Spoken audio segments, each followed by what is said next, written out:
Okay guys, so let's discuss the questions related to JEE main pattern exercises for the chapter Introduction to 3D Geometry. The first question says, in this figure, the coordinates of point D will be what? So if you can see, there is this point B in space, a perpendicular is being drawn and it is stopped at the xy plane, right? Now the point D is completely lying in the xy plane, therefore its z coordinate will be 0. Its z coordinate will be 0, moreover because I am drawing a perpendicular and stopping at the xy plane, nothing is going to happen to the x and y coordinate.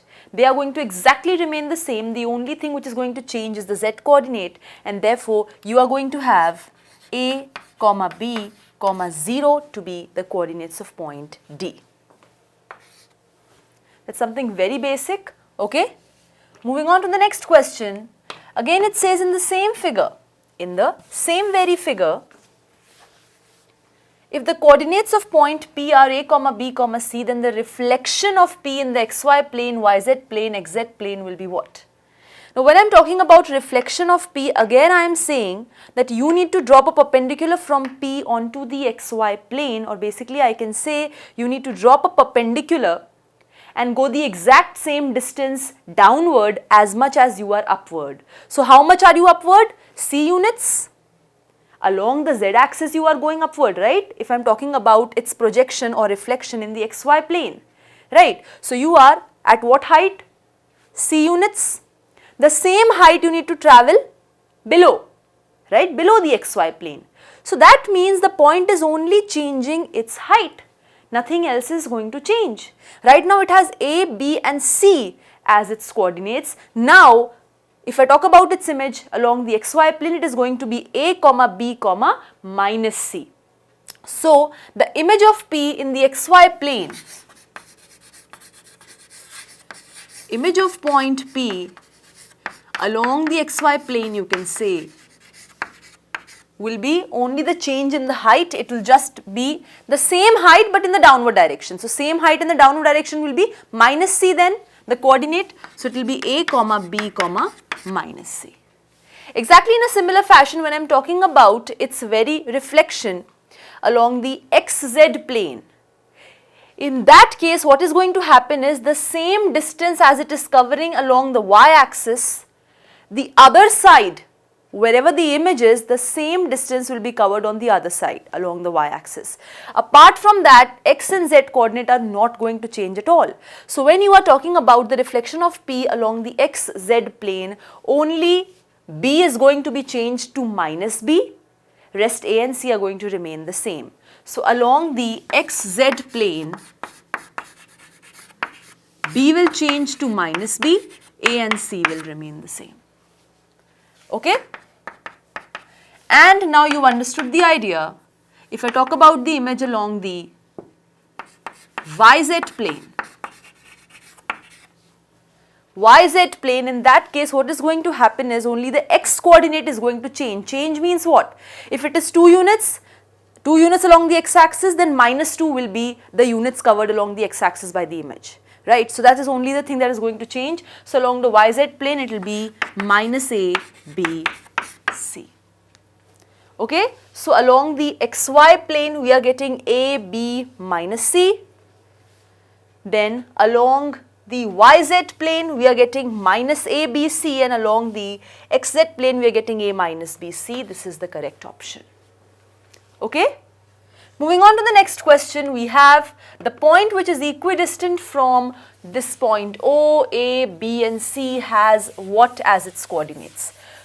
So let's see, distance formula coming into picture. There is a point, say P. It is equidistant from O, it is equidistant from A, from B, from C. That means P's distance from O is same as its distance from A. O is 0, 0, 0 and point A is small a 0, 0.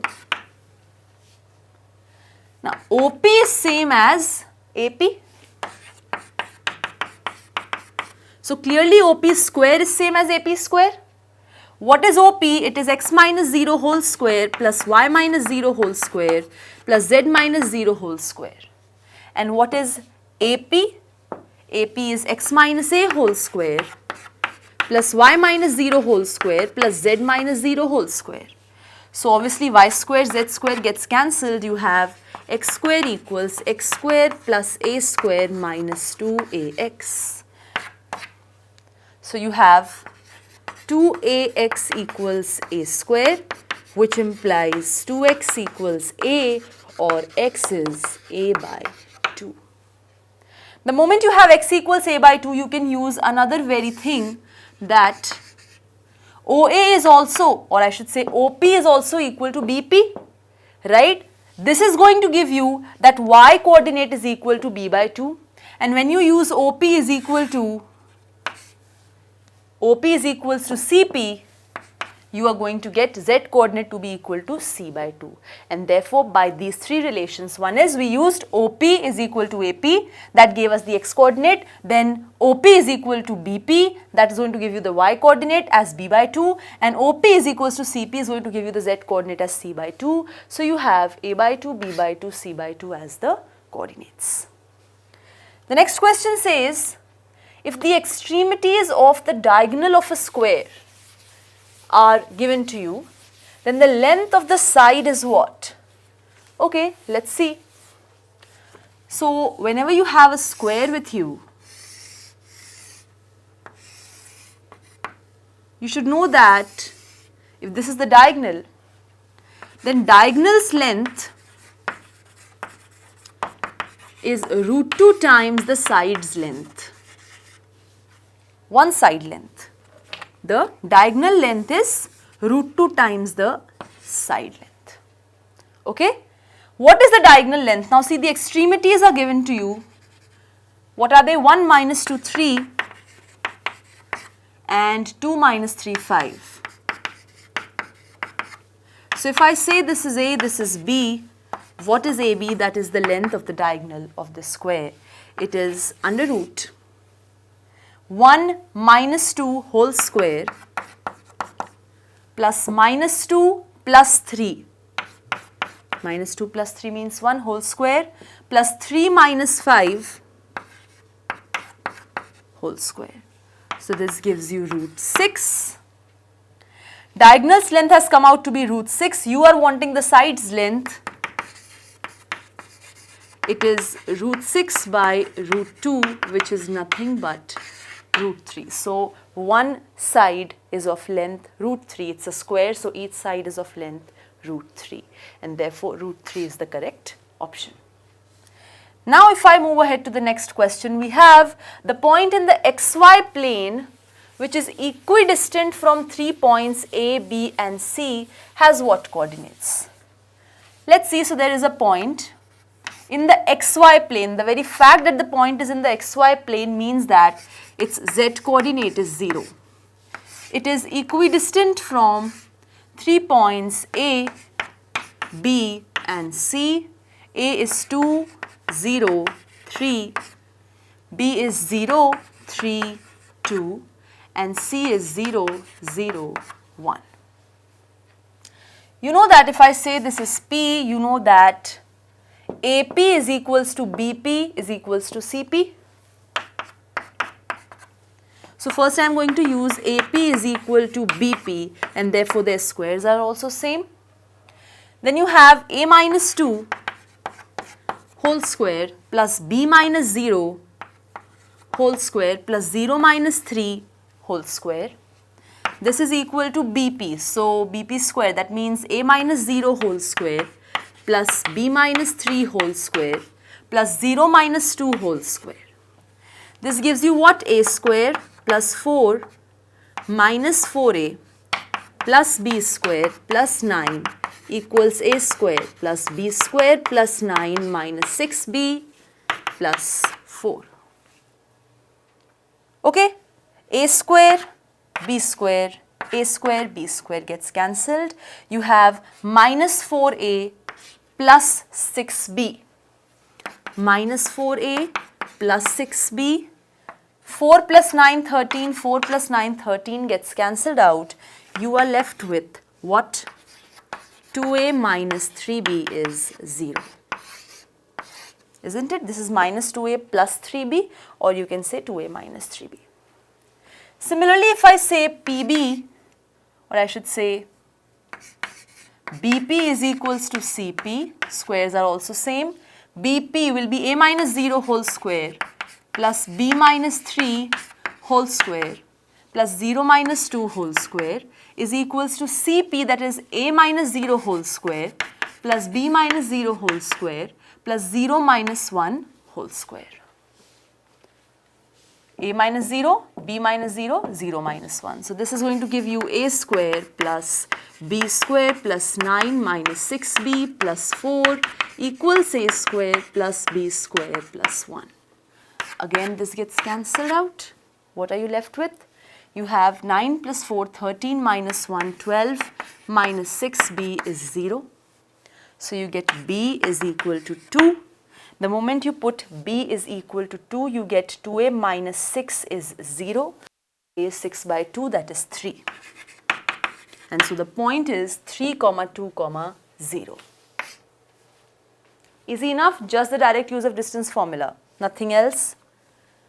Next I have, let A be this point and B be this point. There be 2 points and C is a point on AB produced such that twice of AC is thrice of AB. Then what are the coordinates of C?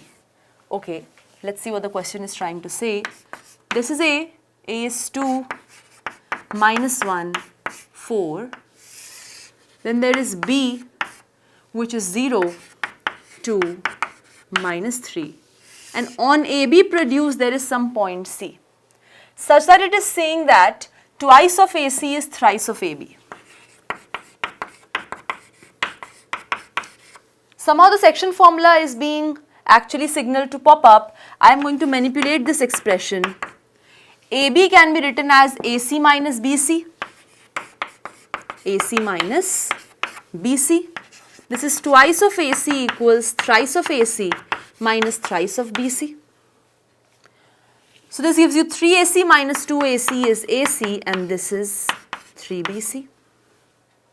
So you are getting AC by BC is 3 upon 1. So you are getting AC by BC is 3:1. So C is dividing AB externally in the ratio 3:1, right? C divides AB externally in the ratio 3:1. The moment we have this information with us, now we are very, very thorough in getting the coordinates of point C, which is the dividing point. Let this be x1, y1, z1. What will be x1? X1 will be what? 3 into 0, 3 into 0 minus 1 into 2 upon 3 minus 1. Y1 will be 3 into 2 minus 1 into minus 1 minus 1 into minus 1 upon again 2. And you have Z1 as 3 into minus 3, 3 into minus 3 minus 1 into 4 upon again 2. So you have, what is this? This was what? 3 into 0 minus 1 into 2, that is minus 1, 7 by 2 minus 13 by 2. These are the coordinates of point C. You have minus, so neither this nor this nor this. So basically none of these is the correct answer, right? Here you should have 7 by 2 and not 4, because here what we do is we basically take 3 minus 1 and not 3 plus 1. That happens in internal division. So you have 3 times 0 minus 1 times 2 whole upon 3 minus 1. Then you have 3 times 2, which is 6, minus 1 times minus 1, which is plus 1, whole upon again 3 minus 1. And in the last you have 3 into minus 3, which is minus 9, minus 1 into 4, which is minus 4, so minus 9 minus 4, whole upon again 3 minus 1, that is 2, and that is how you get the coordinates of point C. Now moving ahead, we have the next question, the ratio in which the line joining these 2 points is divided by the xy plane. Okay, so let's see. So 2 points are given. There is this point A and there is this point B, 1, 2, 3, and then we have minus 3, 4, minus 5.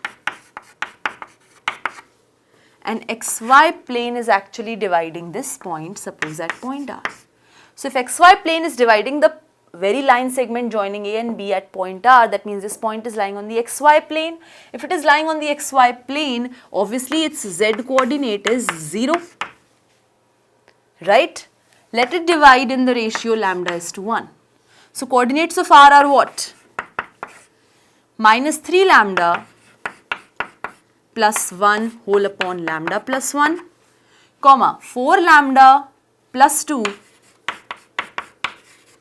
whole upon lambda plus 1, and you have minus 5 lambda plus 3 upon lambda plus 1. But the z coordinate is actually 0 of this point R, right? I just applied the section formula, nothing else, but then the z coordinate is 0, so you get minus 5 lambda plus 3 upon lambda plus 1 is 0, that means this is 0, so lambda will be what? Minus 5 lambda is minus 3, lambda is 3 by 5, and therefore 3:5 is the ratio in which xy plane is going to divide the line segment joining A and B, that too internally. 3:5. Next question we have, in triangle ABC, midpoints are given to you, and then there is an expression whose values is asked to be computed. Now for this, let me just tell you a small concept. So this is A, this is B, this is C. Midpoint of BC is given to you as x1, y1, z1. This midpoint is x2, y2, z2, and this midpoint is say x3, y3, z3. When you are aware about midpoints of the 3 sides of this triangle, you can very easily get the coordinates of the vertices. What is that? Just the opposite one. Minus x1 plus x2 plus x3, comma minus y1 plus y2 plus y3, comma minus z1 plus z2 plus z3.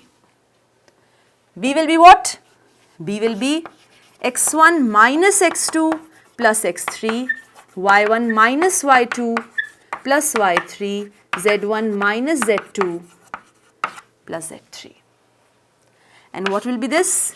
x1 plus x2 minus x3, y1 plus y2 minus y3, z1 plus z2 minus z3. That's how you can get the coordinates of the vertices as well. Right now I am given what? Let's look at the situation. So this is A, this is B, this is C. You are given the midpoint L, 0, 0. This is 0, m, 0, and this is 0, 0, n. So what will be the coordinates of A?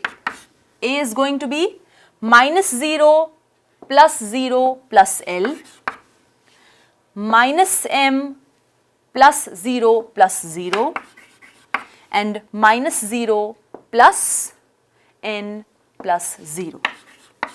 Similarly, B will be L, m, minus n, and C will be minus L, m, n. Now it is asking us to compute AB square plus BC square plus CA square. What is AB square? AB square is L minus L whole square 0 square, m minus minus m. So 2m whole square plus minus n, so again 2n whole square. So this comes out to be 4 times m square plus n square. This is AB square. AB square, then you have BC square. BC square, this is 4L square. Then m minus m will be 0. n minus minus n 4n square. And similarly you have CA square, CA. So again minus L, that is L square, so it will be 4L square. Then what is this? M minus minus M, so again plus M square, that is it. So now when you add basically according to this expression, you get 4 common, L square, 4 is coming out common, you can see, M square plus N square plus L square plus N square plus L square plus M square. So you are getting L square plus L square, that is twice of L square plus twice of M square plus twice of N square, which basically makes it twice of L square plus M square plus N square, whole upon L square plus M square plus N square, and that gives me 8 as the answer. Clear? That's what is your answer. So just keep in mind this concept. When you know the midpoints, you can get the coordinates of the vertices as well. Apply it, apply the distance formula, and you have your very answer. Now moving to the next question, what does it say? It says that if a line makes alpha, beta and gamma angle with the coordinate axis respectively. Okay, so if it is making these angles with the coordinate axis respectively, then what is the value of cos 2 alpha plus cos 2 beta plus cos 2 gamma? Now see, over here the direction cosines concept comes into picture. If the very line is making alpha angle with the x-axis, that means L is cos alpha, M is cos beta, and N is cos gamma. Now L square plus M square plus N square, sum of square of the direction cosines is always equal to 1. So you get cos square alpha plus cos square beta plus cos square gamma is 1. You know that 1 plus cos 2 alpha is 2 cos square alpha. So 1 plus cos 2 alpha upon 2 plus 1 plus cos 2 beta upon 2 plus 1 plus cos 2 gamma upon 2 is 1. This when you solve, you get cos 2 alpha plus cos 2 beta plus cos 2 gamma is minus 1. Why? Because you get 1 plus 1 plus 1, 3. 3 by 2 you get 1 by 2 plus 1 by 2 plus 1 by 2 is 3 by 2. 1 minus 3 by 2 is going to give you minus 1 by 2. Then again 2 is going to go that side, is going to give you just minus 1 by 2 into 2, which is minus 1. So that's how you get the answer, that it is equal to minus 1, that is the value of cos 2 alpha plus cos 2 beta plus cos 2 gamma. So a very little petty concept about direction cosines, that the sum of square of direction cosines is 1. What does the next question say? It says that if OA is equally inclined, OA is equally inclined to OX, OY and OZ, and if A is root 3 units away from the origin, then the coordinates of A are what? So see, if there is equal inclination with X, Y and Z axis, that means just now we did alpha is same as beta is same as gamma, whatever that angle is, it is the same. So L is cos alpha, M is cos beta and N is cos gamma. So that means L is equal to M is equal to N. I just told you L square plus M square plus N square is 1, but L is same as M is same as N, so I get 3 times L square is 1, or L is 1 by root 3. Same is M and same is N. You should know that if you are aware that the vector is root 3 units away from the origin, in that case, and you are aware about the direction cosines also, I can write this as magnitude of OA vector times Li cap plus Mj cap plus Nk cap. What is this magnitude? It is root 3. Li cap means 1 by root 3 I cap plus 1 by root 3 j cap plus 1 by root 3 k cap. If you multiply root 3 inside, you get I cap plus j cap plus k cap, and if this is the position vector of point A, what are the coordinates of point A? OA vector means so is the origin, so is the position vector of point A. So what are the coordinates? 1, 1, 1 are the coordinates of point A. What are they? 1, 1, 1. And that completes our discussion about the questions on this chapter. Please practice nicely. That's it from my side. Thank you.